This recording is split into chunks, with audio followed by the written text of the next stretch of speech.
மகாராஷ்டிரா மற்றும் ஜார்க்கண்ட் சட்டப்பேரவை தேர்தல் முன்னிலை நிலவரங்களை பார்த்து கொண்டிருக்கிறோம்.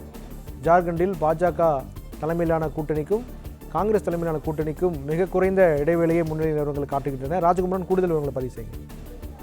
மாநிலங்களையுமே பொறுத்தவரை எந்த ஒரு கட்சியும் எளிதாக ஆட்சி அமைத்துவிட முடியாது என்று சொல்லக்கூடிய வகையில் கடும் போட்டி நிலவி வருகின்றது. ஜார்க்கண்டை பொறுத்தவரை இன்று வாக்கு எண்ணிக்கையின் பொழுது அந்த முதலிலேயே மிகப்பெரிய முன்னிலையை பாஜக பதிவு செய்து தற்போது வரை தொடர்ச்சியான முன்னிலையை பெற்றிருக்கின்றார்கள். கிட்டத்தட்ட ஆட்சி அமைக்க தேவையான இடங்களை காட்டிலும் கூடுதல் இடங்களில் பாஜக முன்னிலையில் இருக்கின்றது என்பது பாஜகவினருக்கு ஒரு மகிழ்ச்சி தரக்கூடிய செய்தியாக இருக்கும்.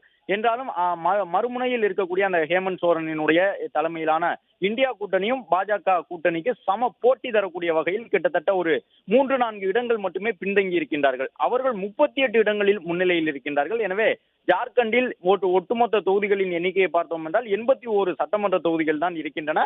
கிட்டத்தட்ட 35 தொகுதிக்கும் கூடுதலாக ஒரு கட்சி கைப்பற்றினாலே, ஒரு கூட்டணி கைப்பற்றினாலே ஓரளவு அந்த கூட்டணி ஆட்சி அமைப்பதற்கான சூழல் ஏற்படும். இது கடந்த காலங்களிலும் ஜார்க்கண்டில் அதே போன்ற நிலைதான் ஏற்பட்டது. எனவே ஹேமந்த் சோரன் தலைமையிலான அந்த இந்தியா கூட்டணியும் அங்கு ஆட்சி அமைப்பதற்கான ஒரு எதிர்பார்ப்புடன் காத்திருக்கின்றார்கள். மகாராஷ்டிரத்தை பொறுத்தவரை ஒரு அரை மணி நேரத்திற்கு முன்பாக காங்கிரசுக்கு ஒரு மிகப்பெரிய எழுச்சி காணப்பட்டது. பல்வேறு இடங்களிலும் சட்டமன்ற தொகுதிகளில் பாஜகவை காட்டிலும் காங்கிரஸ் முன்னிலை பெற்று வந்தது ஒரு அரை மணி நேரத்திற்கு முன்பு. ஆனால் தற்பொழுது மீண்டும் அந்த பாஜகவினரின் முன்னிலை அதிகமாக இருக்கின்றது. கிட்டத்தட்ட 20 சட்டமன்ற தொகுதிகள் வரை பாஜக காங்கிரஸ் கூட்டணியை காட்டிலும் மகாராஷ்டிரத்தில் முன்னிலையில் இருக்கின்றார்கள்.